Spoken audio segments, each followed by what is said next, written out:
Philippines Network, Radyo Ronda, DZKI Iriga, member kapisanan ng mga broadcaster ng Pilipinas. The following program is a paid broadcast. Any comments, views, and opinions expressed therein are those of the speakers themselves and does not necessarily reflect those of the management and staff of this station.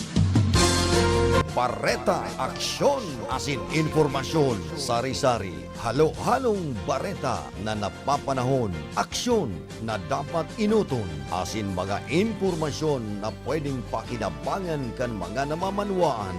Bareta Aksyon, asin informasyon, ngunyan sa indo ng madadango kada Lunes hasta Biyernes, alas 5 hasta alas 6 ng paghahapon, digdi sana sa indong pinagkakatiwalaan na istasyon, Radyo Ronda, DZKI Iriga. Kaiba ang sa indong lingkod, Elma de Lima Gaspe.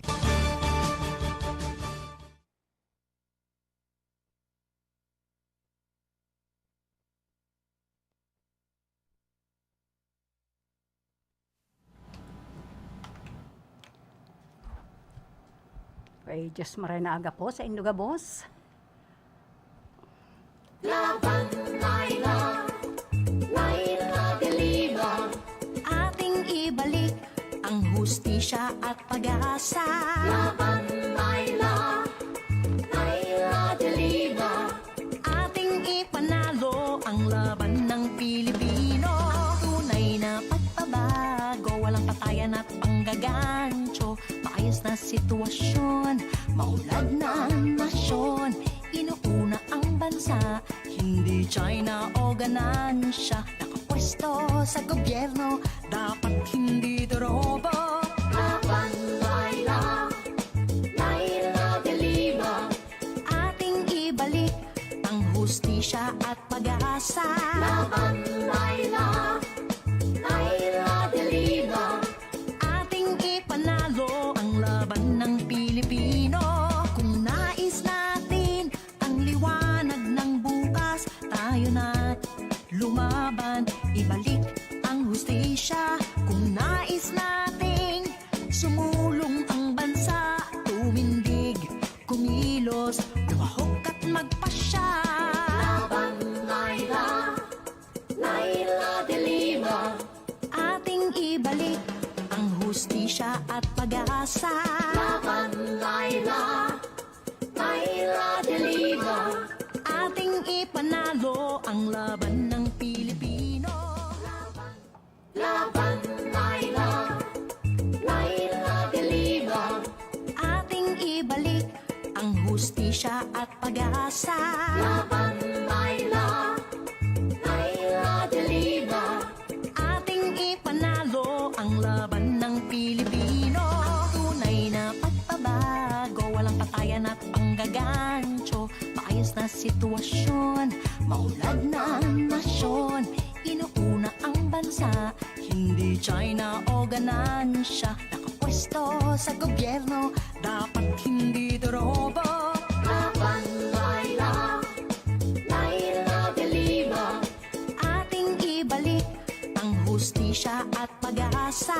Laban, Laila, Laila de Lima. Ating ipanalo ang laban ng Pilipino. Kung nais natin ang liwanag ng bukas, tayo na't lumaban, ibalik ang hustisya. Kung nais nating sumulong ang bansa, tumindig, kumilos, lumahok at magpasya. Laban, Laila, Laila de Lima. Ating ibalik ang hustisya at pag-asa. Laban, Laila, Laila de Lima. Ating ipanalo ang laban ng Pilipino. Laban, Laila, Laila de Lima. Ating ibalik ang hustisya at pag-asa. Okay. Laban, Laila, Laila de Lima. Diyos maray na aga po sa Induga Boss mga tugang na tagapaghinanyog sa programang Bareta Aksyon asin Impormasyon.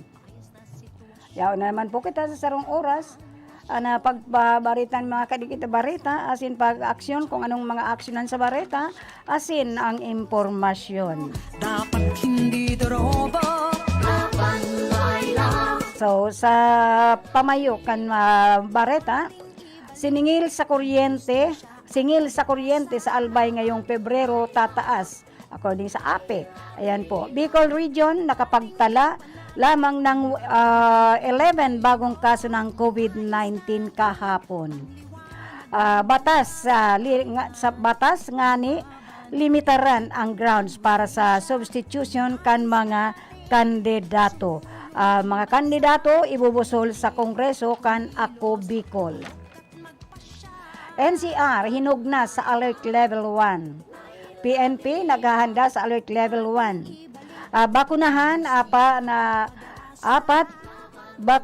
apat ikakasa sa Marso. So yan po ang mga barita tangon yan. Ini manangay national Russia, international Russia bumanat na sa Ukraine. Kawawa naman sila. COMELEC presidential debate gigibuhon sa maabot na Marso. LGUs hitik sa proyekto sa ilalim ng gobyerno Lacson Soto. Okay. Sa detalye po na mga bareta, singil sa kuryente sa Albay ngayong Pebrero tataas according to APEC, Legazpi City. Asahan na ang pagtaas ng bill sa kuryente ng mga konsumidor ngayong Pebrero batay sa abiso ng Albay Power and Energy Corporation. Nasa 0.27 po sentimo ang overall rate para sa typical residential consumer na dahilan upang umakyat sa 13.57 pesos kilowatt hour sa isang buwan mula sa 13 pesos 29 centavos per kilowatt hour ng Enero. Habang sa commercial consumers overall rate tumaas sa 12.59 pesos kilowatt hour mula sa dating 12 pesos 31 centavos per kilowatt hour. At sa high voltage consumers, rate dinagdagan ng 0.25 centavos sa overall rate na nagkakahalaga na ng 11 pesos 33 centavos kilowatt hour mula sa 11 pesos 07 ng noong Enero. Kung susumahin, nasa 55 pesos 94 centavos bawat buwan ang dadagdag sa total bill ng residential customer na kumukonsumo ng 200 kilowatts sa isang buwan. Sa panayam ng kay Gutierrez, tagapagsalita ng APEC, apektado umano sa pagtaas ang presyo ng fuel sa international market kaya may adjustment sa generation at transmission rate. Kung babalikan noong Agosto, nasa 12 pesos 42 centimos kilowatt hour ang singil sa mga kumukonsumo ng 200 kilowatt hour ang isang buwan. 10 pesos 88 centavos ng Setyembre and 11 pesos 51 centavos ng October, 12 pesos 92 centavos ng November and 12 pesos 69 centavos last December at 13 pesos 29 ng Enero ng kasalukuyang taon. Yun po ay mabigat. Bicol Region, nakapagtala lamang ng 11 bagong kaso ng COVID-19 kahapon. BNFM Bicol, umabot lamang sa 11 ang mga naitalang bagong kaso ng COVID-19 sa Bicol kahapon batay sa ulat ng Department of Health. Sa naturang bilang, 8 dito ang nairehistro sa Camarines Sur ay dakul pa, kung saan 6 ang mula sa bayan ng Pili at tag-isang kaso ang Tabusaw at Garchitorena. 2 kaso naman ng sakit ang naidagdag sa Albay na mula sa Legazpi City at bayan ng Kamalig, habang may 1 katao rin ng sakit ang Sorsogon mula sa Sorsogon City. Bunsod nito, pumapalo na sa 58,833 ang cumulative cases o ang kabuoang kaso ng sakit sa rehiyon kung saan 4,734 sa mga ito ang nanatiling aktibong kaso. Nadagdagan naman ng 78 ang bilang ng mga gumaling na kung kaya't nasa 51,974 na ang recoveries habang 2 ang napabilang sa mga nasawi kung kaya't umakyat na rin sa 2,125 na po ang COVID-19 death toll sa Bicol. Usad na sa mga bibistotang importanteng tao na nagtao kanato kindakol na onra ang pride bilang usad na tagabaaw. Matibay na para surat si Luis J. Biladato, personalmente buot ko pong pailipat o yan sa nabubutangan ko yan ng satong marker sa usad na aangay na lugar. Ayan po ito sa tuyo dun sa sa park. Kaya nagpagibo na po kita kin plano nang kanakausip kin nagkapirang tao kaiba naan pag-ayat kin permiso sa original na lugar na buot tang kunta ng butangan alaga diri na i-resell na realisar. So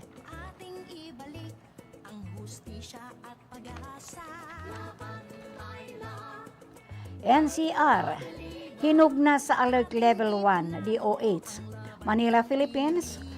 Mismong si Health Secretary Francisco Duque III na ang nagsabi na hinugna para ideklara ang Alert Level 1 sa National Capital Region base sa mga pamantayan na inilatag ng gobyerno. Bangaman nakatakda pa lang pag-usapan kahapon ng Internal Agency Task Force on Emerging Infectious Diseases and posibleng pagdedeklara ng Alert Level 1 sa NCR, nagkasundo rin ang mga Metro Manila mayors na i-rekomenda ang nasabing alert levels sa NCR. Inilatag ni Duque ang mga dahilan kung bakit posibleng ibaba na sa Alert Level 1 ang NCR, katulad ng 2 linggong growth rate na negatibo na at moderate na daily attack rate na kapag pinagsama aniya ay katumbas na ng isang low risk classification. Pero titingnan din aniya sa datos kung 80% ng mga senior citizens na sa NCR ay bakunado na at 70% naman sa target na populasyon. Hindi lamang aniya ang NCR ang posibleng maibaba sa Alert Level 1, kundi maging ang iba pang lugar sa bansa. Ayan po. PNP naghahanda sa Alert Level 1. Manila, Philippines, pinaghahanda na sa PNP Chief General Junardo Carlos ang lahat ng commander na sa National Capital Region sa posibleng pagpapatupad ng Alert Level 1 status, bunsod na rin ng rekomendasyon ng Metro Manila Mayor simula sa Marso 1. Ayon kay Carlos, kasama sa paghahanda ay ang pinalakas na police visibility upang matiyak na masusunod pa rin ang health safety protocols sa gitna ng inaasahang pagdami ng mga taong papasok at lalabas ng Metro Manila. Kasalukuyang nasa Alert Level 2 ang Metro Manila at nakatakdang magpulong kahapon ang Interagency Task Force for the Management of the Engineering Infectious Diseases sa rekomendasyon. Bagamat maraming sektor ang posibleng magbukas, sinabi ni Carlos na patuloy pa rin ang implementasyon ng minimum public health standards. Dapat lang. Aniya ang pagbaba ng alert status kung maaaprubahan ay magsisilbing paalala sa publiko sa unti-unting paglipat sa bagong normal na setup. Sa ilalim ng Alert Level 1, walang age restriction para sa mga babiyahe sa pampublikong lugar, kabilang ang interzonal travels, ngunit napapailalim sa mga panuntunan ng local government unit. Asahan ding dadami ang tao sa lansangan kaya kailangan pa rin ang pag-iingat. Ayan po. Ayan, bakunahan, 4, ikakasa sa Marso. Manila, Philippines, matapos na mabigo ang target na nakaraang bakunahan. Muling ikakasa ng Department of Health, DOH, ang ika-4 na bayanihan bakunahan National Vaccination Drive ngayong darating na Marso. Sinabi ni Health Secretary Francisco Duque, III, na bibigyang prioridad sa darating na bakunahan ang mga minor de edad at sa mga senior citizens na itinuturing na kabilang sa vulnerable groups sa COVID-19. Tututukan nila ang pagbibigay ng primary series ng bakuna o iyong unang 2 dose para mabigyan ng proteksyon ang mga hindi pa nababakunahan. sa ikatulong bayanihan. Bakunahan nitong Pebrero 10-18 ay nakapagpakuna ng 3.5 milyong individual na malayo sa target na 5 million. Target ng pamahalaan na umaabot ang 77 milyong bakunadong Pilipino laban sa COVID-19 bago matapos ang Marso at 90 milyon bago bumaba sa pwesto si Pangulong Duterte sa Hunyo 30. Ayan po. Duterte, prioridad ang kaligtasan ng Pinoy sa Ukraine. Huwag ka na sumipsip. Pangunahing iniisip ngayon ni Pangulong Rodrigo Duterte ang kaligtasan ng mga Filipino na nasa Ukraine. Ayon kay Cabinet Secretary Carlo Nograles, nagsasagawa na ng repatriation efforts ang gobyerno sa pamamagitan ng Department of Foreign Affairs.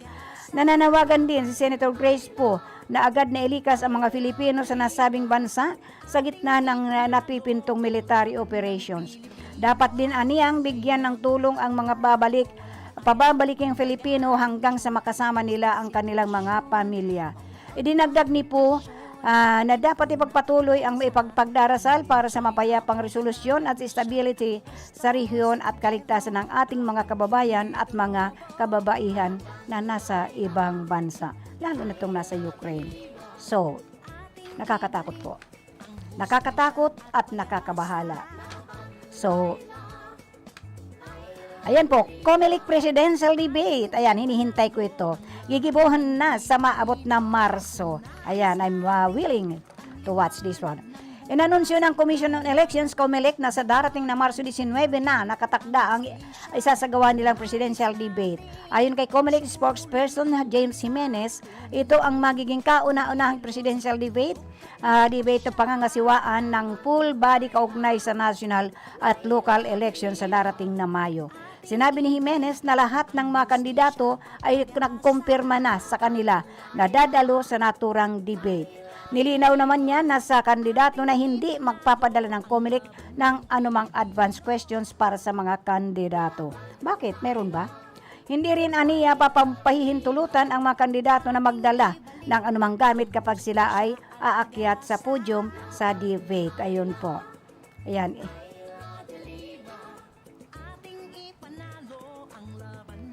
Pilipino, tunay na pagbabago, walang patayan at panggagancho, paayos na sitwasyon, maulad na nasyon, inuuna ang bansa, hindi China o ganansya, nakapwesto sa gobyerno, dapat hindi dorobo. Laban, Laila, Laila de Lima, ating ibalik ang hustisya at pag-asa.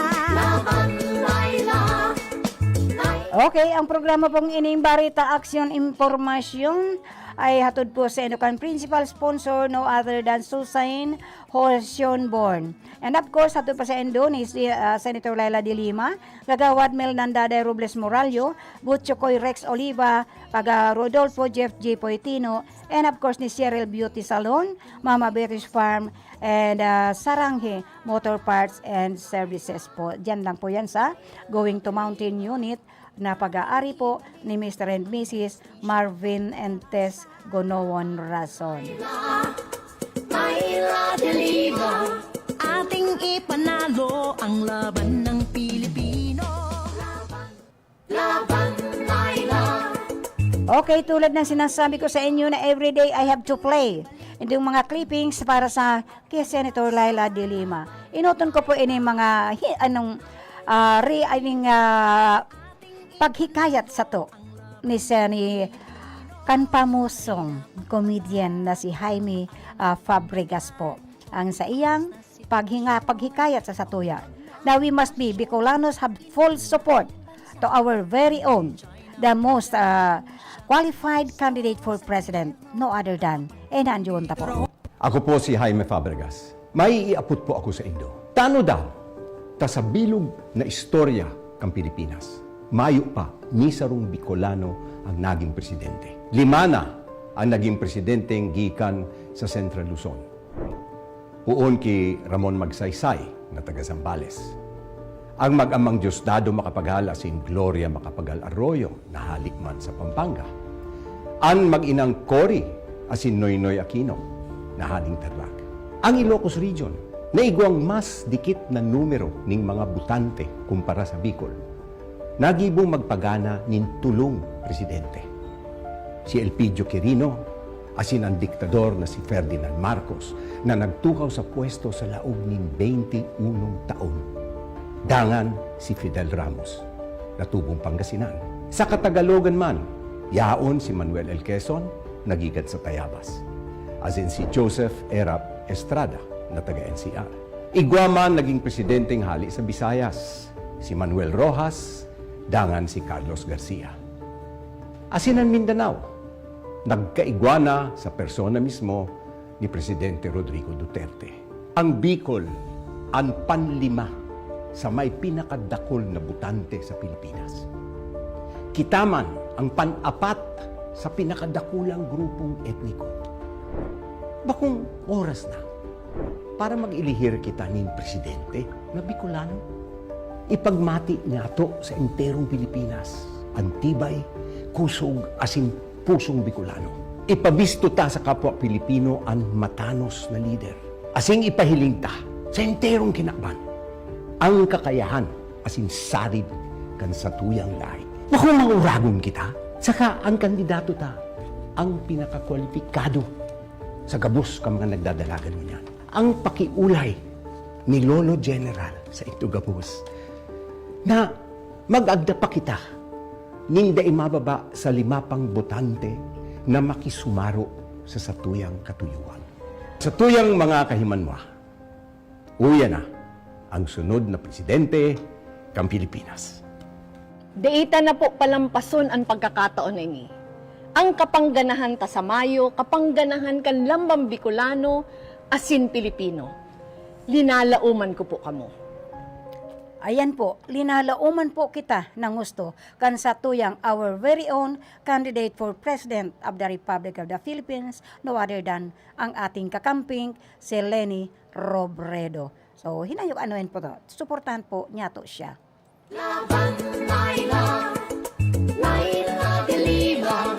Ating ibalik ang hustisya at pag-asa. Hinayok ta po ini mga akong ano ining buot ipaintindi o ipaunawa o papag-iisipan ta ng gusto ini mga sinasabi ni Senator Laila de Lima kung bakit siya tatakbong muli para sa Senado. Ito ang pinakamabigat na laban ng ating henerasyon. The greatest challenge of our lifetime has begun, and it will be a disgrace to those who have laid their lives for our rights and liberties if we cower. Hindi ito ang oras para mangimi at matakot. Bagkus, ito ang panahon upang tumindig at sumigaw hanggang ang alingaw-ngaw ng ating tinig ay basagin lahat ng tanikalang nagkukulong sa atin sa rehas ng karahasan. It is now or never.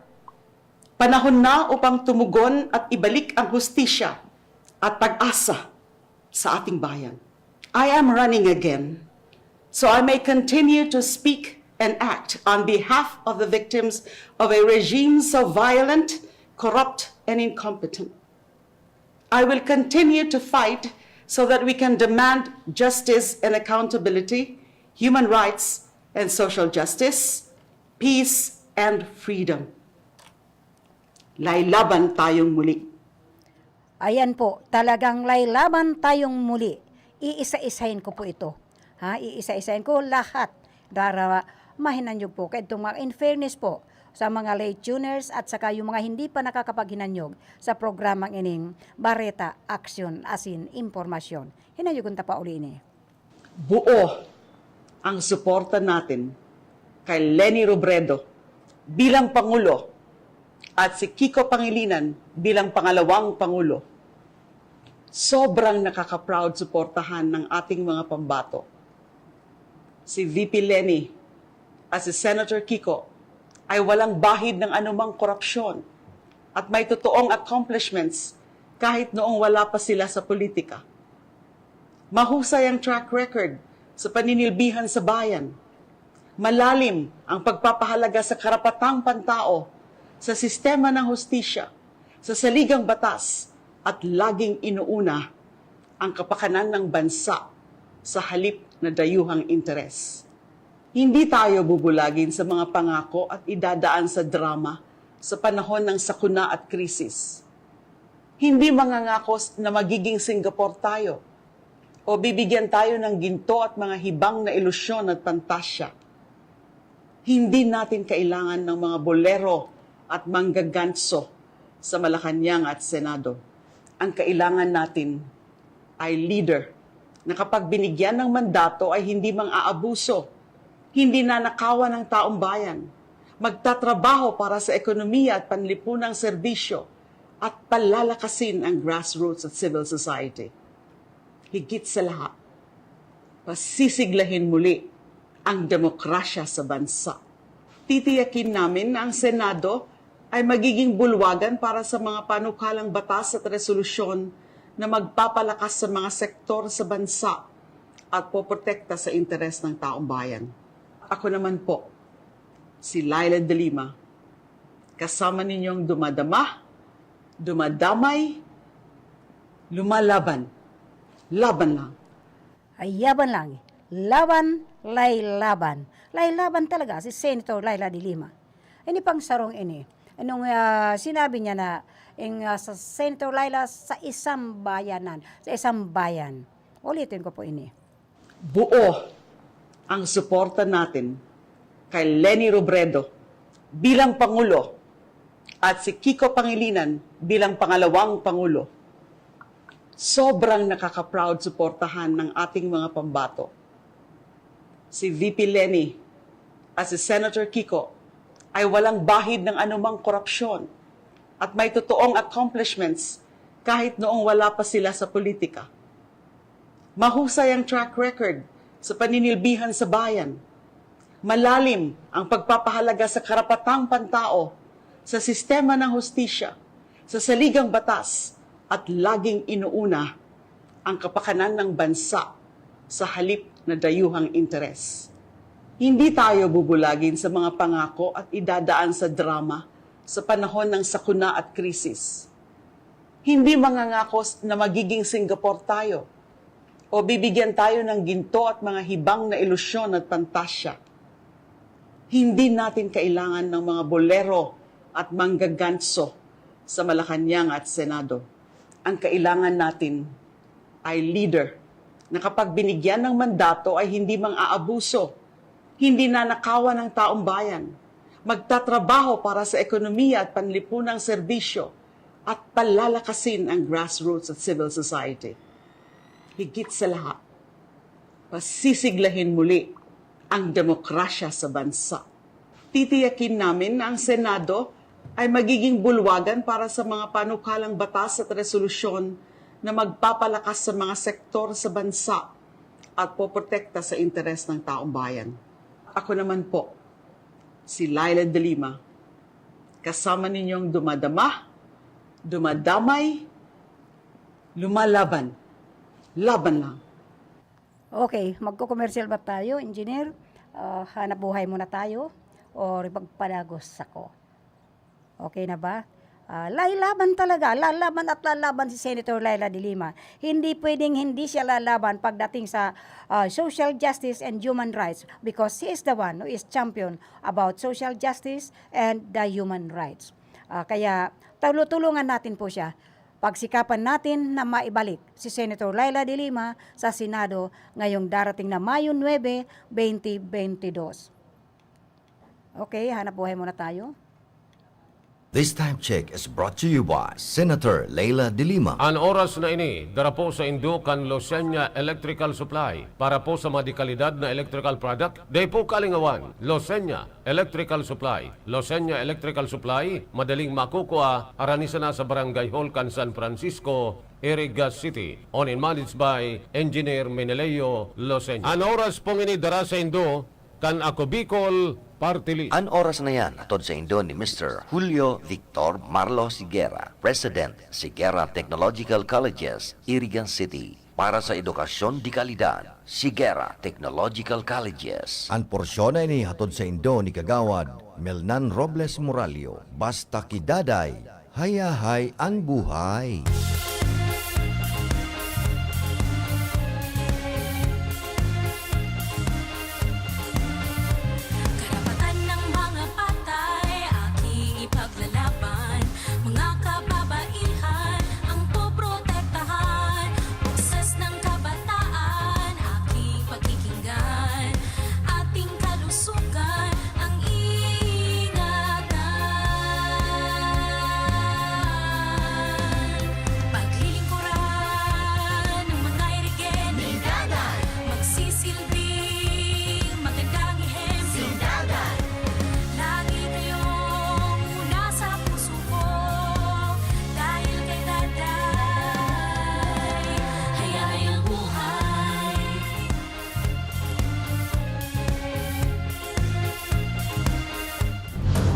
First on radio, DZKI Iriga welcomes CNN Philippines to bring you the latest news you can use, news you can trust. Listen to Newsnight, weekdays, 6 p.m. We now go above and beyond the headlines. Followed by Med Talk, Health Talk. We'll talk about how to keep ourselves healthy during the pandemic. Politics as usual. In this country, not everything really goes according to plan, and politics is as usual. Up close and more. Catch CNN Philippines Hour on DZKI Iriga. Weekdays, 6 to 7 p.m.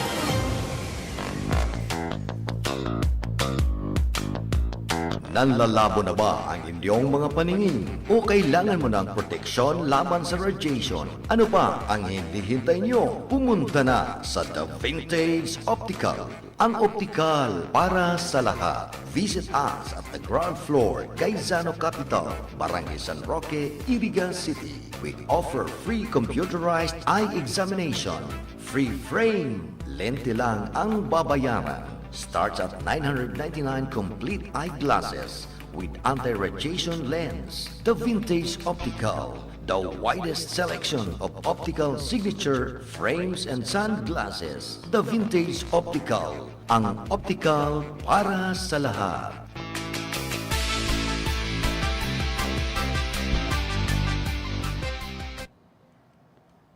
Ayan po.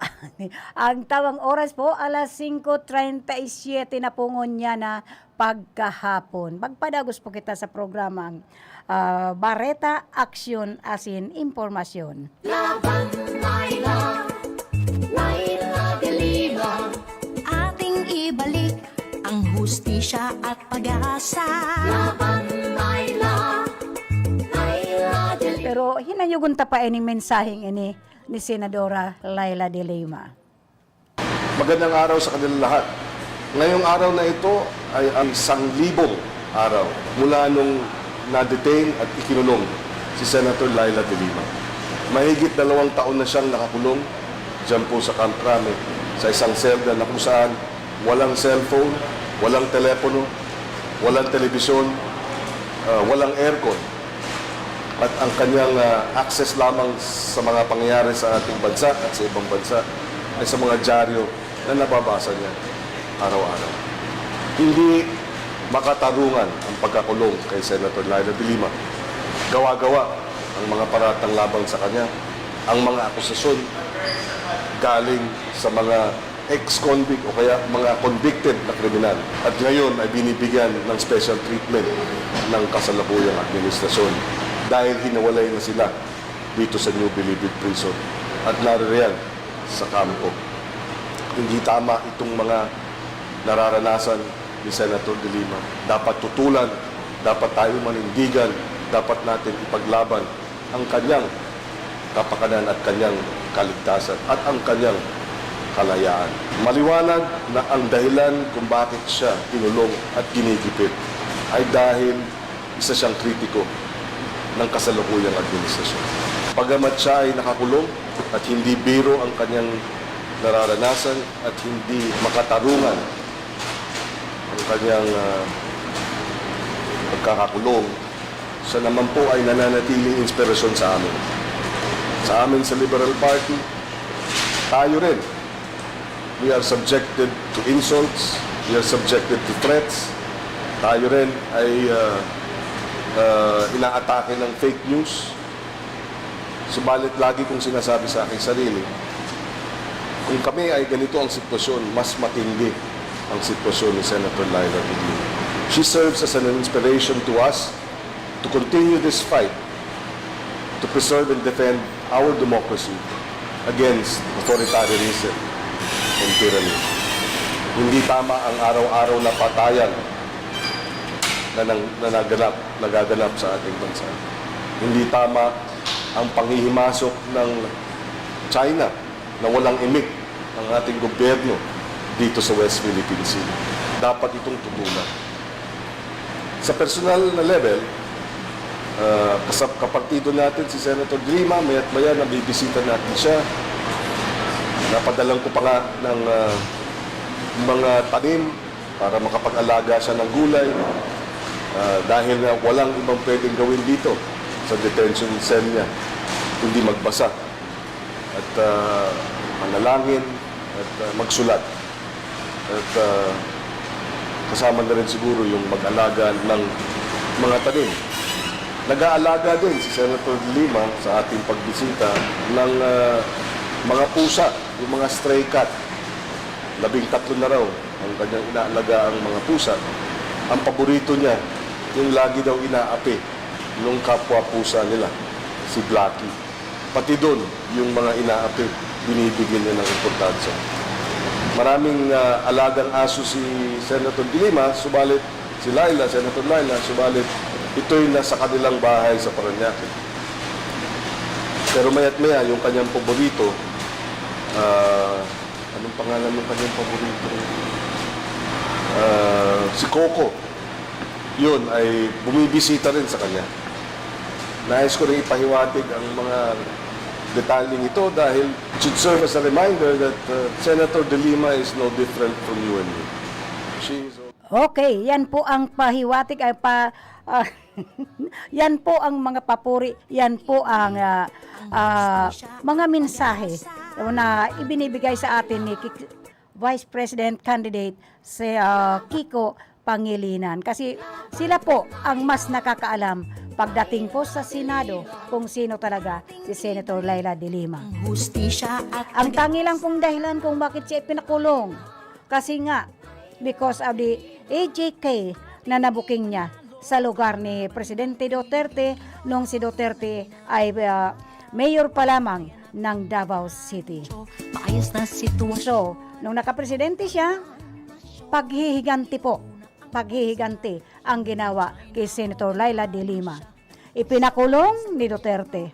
Gustong patahimikin dahil ipinagtatanggol ang mga api. Tayo po ay minahal ni Senator Laila De Lima.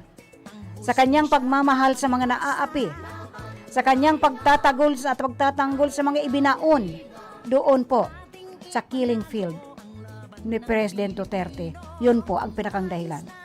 Ipapadinig ko po sa inyo kung ano yung mga dahilan, maybe itong mga darating na araw, ipapadinig ko sa inyo yung expose ng privilege speech ni Senator Laila De Lima sa Senado na nandoon po lahat-lahat. Yung mga kabaluktutan, yung kabuktutan, yung pang-aapi sa mga api na nga, inapi pa. Yun po ang naging dahilan kung bakit ipinakulong si Senator Laila De Lima para patahimikin. Pero hindi nila kayang patahimikin yan. Pag nasa katwiran yan, ipaglalaban niya. Lalaban si Senator Laila De Lima. Kaya tulungan natin po siya na maibalik sa Senado. Ating ibalik ang hustisya at pag-asa. Laban Laila, Laila De Lima. Ating ipanalo ang laban ng Pilipino. Tunay na pagpaba. Okay, ipapaano ko sa inyo itong news release De Lima on 36th anniversary of EDSA. Wow, 36 years na pala ang pagkaka-revolusyon, ang pagbabalik ng demokrasya sa Pilipinas. EDSA People Power Revolution. Never again. Ay malamang mangyayari po ini kapag ang eleksyon po ay wala sa lugar. At dumating pa na naman, hindi ko sinasabing magdadaya sila. Pero maybe, sana wag tayong mag-repeat history. Magulo na nga ibang nasyon. Tapos tayo pa rin magkakagulo. Naku po, baka hindi nakayanin ng taong. Ayan ko po. De Lima on the 36th anniversary of EDSA People Power Revolution, never again. Opposition Senator Laila De Lima urged Filipinos to use their voice and voting power in the May 2022 polls to resist any attempt of historical revisionism and elect leaders who will not threaten the country's democracy. Ayan po ang pakiusap ni Senator Laila De Lima sa mga botante po. This coming May 9, 2022 Election Day. Nakikiusap po si Senator Laila De Lima na to use their voice of voting power. Gamitin po natin ang ating boses. Huwag po tayo magpadala sa mga sabi-sabi. Huwag po tayo magpapadala sa mga pangako na madalas ay napapako. Ayan po. To resist any attempt of historical revisionism and elect leaders who will not threaten the country's democracy. Kaya po, iboto natin ang mga sinasabi ay pakinggan natin ang gusto. Never to all those candidates na pwedeng ibenta, mabenta o maghirap uli ang ating nasyon. Although ang utang po natin ay hindi pa nga ipinapanganak, libo-libo na po ang kautangan ng bawat isa, lalo na yung mga darating pang bagong henerasyon sa buhay natin dito sa Pilipinas. So, in her video message for the 36th anniversary of the People Power Revolution today, February 25, Senator De Lima said the Filipinos should revive the spirit of EDSA to avoid the repeat of the dark days in Philippine history. Nitong nakalipas na halos 6 na taon, muling bumalik ang korupsyon, karahasan at pang-aabuso. Muling pinatahimik ang mga nagsasalita ng katotohanan. Muling pinigil ang malayang pamamahayag. Dapat tayong magising muli.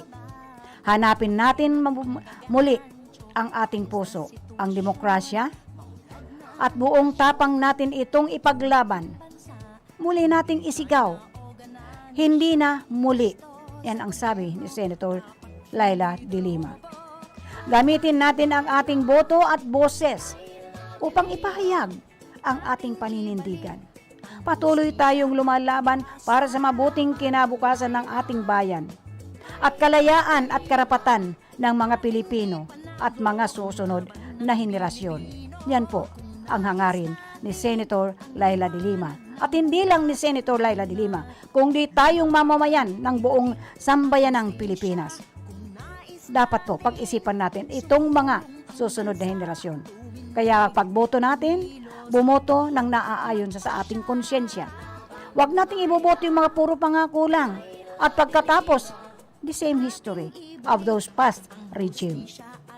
From February 22 to 25, 1986, hundreds of thousands of Filipinos gathered on EDSA to protest Ferdinand Marcos and his claim that he had won re-election over Corazon Aquino. Marcos' presidency was marked by human rights abuses and corruption. Was forced to abdicate power and leave Philippines after the people's revolt. Senator Laila De Lima recalled that during the darkest days of martial law, Marcos and his cronies raided public coffers and abused their positions in the government. Napakalakas ng diktadorya noon. Nag-uumapaw ang kanilang yaman na galing sa nakaw. Hawak nila ang pulis at militar. Kontrolado nila ang mass media. Subalit hindi nagpatalo ang Pilipino. Yan po ang sabi ni Senator Laila De Lima. In the darkest days of history, De Lima said, Filipino heroes stepped forward, stood against injustice, and emerged in the face of insurmountable challenges. An effort which she hopes will not be put to waste. Dahil sa EDSA, may karapatan tayong muli na maghalal ng ating mga pinuno dahil sa EDSA. May karapatan tayo muling magsalita laban sa mga kamalian at pang-aabuso ng gobyerno. Naulit po ito. After how many years? Naulit po sa administrasyong ito.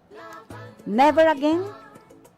Ang sinasabi nating lagi sa paggunita ng People Power Revolution. Ang sinasabi naman ngayon, never again. Again, never again, again. Yun po ang sinasabi ni Senator Laila De Lima. Never again. Maulad na nasyon, inuuna ang bansa, hindi China o ganansya. pwesto sa gobyerno, dapat hindi dorobo. Laban Laila, Laila de Lima, ating ibalik ang... Ito pa isa pa po. News release, De Lima dismayed over court's denial of her motion to participate in COMELEC's rally. Ayan, denial pa daw. February 25, 2022. De Lima dismayed over court's denial of her motion to participate in COMELEC's e-rally. Opposition Senator Laila M. De Lima expressed dismay over the rejection by the Muntinlupa City Regional Trial Court, RTC, Branch 204, of her very urgent motion seeking to allow participation in the Commission on Elections e-rally on February 26. Laila de Lima, ating Supposed to be bukas ito. De Lima, who is seeking re-election, said disallowing her from taking part in the e-rally stripped her of her right to communicate her platform to the Filipino public. Ayan po talagang sinisikil po siya ng gusto. Bakit ayaw nila payagan? So, ang sabi niya, I was not asking for special treatment, hence did not ask for permission to leave the premises of the PNP Custodial Center. Still, the court junked her motion to allow participation in the COMELEC's rally through video conferencing. Yun po ang sabi ni Senator Laila de Lima. Laila de Lima. Given her situation, she just wanted to avail of this opportunity to freely communicate her platform to the Filipino electorate. Yan po ang sabi ni Senator Laila de Lima. She just want to participate. She just want to avail the opportunity to freely communicate her platform to the Filipino electorate. But hindi po siya pinapayagan. Last February 22, Senator De Lima filed a very urgent motion requesting that she be allowed to participate via video conference call in the scheduled rally February 26 from 6 o'clock to 9:30 in the evening. As organized and provided for by the COMELEC, February 26 is the first scheduled date of a series of e-rallies supposedly to be participated in by candidate De Lima. The e-rallies are being held by batches. So her request hinges on the provisions of law protecting a bona fide candidate's right during the election period to be free from any form of harassment and discrimination, and to the equal opportunity for public service, including access to media time and space, and the equitable right to reply for public information campaigns and for among candidates. In an order dated February 25 to the Muntinlupa RTC Branch 204 denied De Lima's motion for the main reason that De Lima, on account of her current detention, cannot be accorded the same treatment given to other candidates. Bakit po? Hindi naman siya criminal eh. He is not yet sentenced of all those cases filed to her. She is not convicted. She is not a criminal. Bakit ibinabawal lahat yan? So this is very unfair. Ito pong isipin natin mga botante. Nagagawa nga sa isang senador na si Senator Laila de Lima. Ito po ay kayang gawin sa atin na tayong mga nasa laylayan. Nangyayari ito sa isang senador not given any. Hindi po binibigyan ng anumang pagkakataon being nandito tayo sa democratic country. Hindi po siya, wala po. De Lima maintained that the foregoing rallies are in accordance with the mandate of the COMELEC to ensure the holding of free, orderly, honest, peaceful, and credible elections through fair elections practices under Republic Act No. 9006, including through the provision of COMELEC space and time. As a bona fide and serious candidate, she just wants to avail of every reasonable and lawful means under prevailing election laws and COMELEC rules and regulations to promote her election bid as to compensate for any physical handicaps as a person deprived of liberty. She therefore don't understand the further curtailment of her right. Ayan po. Kung nais nating sumulong ang bansa, tumindig, kumilos, Senator De Lima, the most prominent political prisoner under the Duterte regime, marked her 5th year in unjust detention last February 24. De Lima has consistently and firmly asserted her innocence and the trump-up charges filed against her. Due to lack of evidence, she was acquitted in one of these 3 cases on February 17, 2021. The 2 other cases are still pending. So, lack of evidence po. Bakit ganito? Bakit ganito? Kaya nakikiusap po ako sa inyo, tayong mga botante, especially those voters from Bicol region. Tulungan po natin ang our very own candidates from Bicol, from VP Leni aspiring for president, lahat pong Bicol, and lalo na para maibalik ang hustisya, para maibalik ang hustisya at pag-asa ng bansang Pilipinas. Ibalik natin si Senator Laila de Lima sa Senado. Kahit na ipinakulong siya ni Duterte, kahit gustong patahimikin dahil ipinagtatanggol niya ang mga api, tayo po ay minahal ni Senator Laila de Lima. Patuloy po siyang nagtatrabaho. Kahit na of all those na mga paghihirap na ginagawa sa kanya, hindi lang po siya pinahirapan. Pinahirapan siya sa lahat ng klase ng paghihirap. Pero still, she is working para sa satuyang mga naaapi. Being a social justice and human rights champion, kaipuhan po, ibalik si Senadora sa Senado upang ipanalo ang laban ng Pilipino. Maibalik ang hustisya sa bansang Pilipinas. ating ibalik ang Nakikiusap po siya hindi lang sa paglaya niya, kung hindi ang advocacy niya ay makalaya ang ating bansa sa anumang pang-aapi. Yun po ang hangarin ni Senator Laila de Lima. Maibalik ang hustisya at pag-asa ng buong bansa ng Pilipinas. Ang programang ito, hatod po sa Indo ni Susan Sionborn, Senator Laila de Lima, Kagawad Mel Nandada Robles Morallo, Butchokoy Rex Oliva, Rodolfo Jeff J. Poitino, Cheryl Beauty Salon, and of course, Kan Masuso Spring Resort. Summer na po, kadakul po kang gustong mga magrigos-rigos na naman, magpataw-pataw sa mga resort. Yan dyan lang po, ang Masuso Resort yan po sa San Isidro, Irigas City. Luway-luway na po kitang magpapaaram dahil oras na naman. Ang satuyan po mga kaibanan sa technical side, yaon po si Chief Engineer Abilindon Turalyo. Andyan man po si Sir Felix Lagrimas.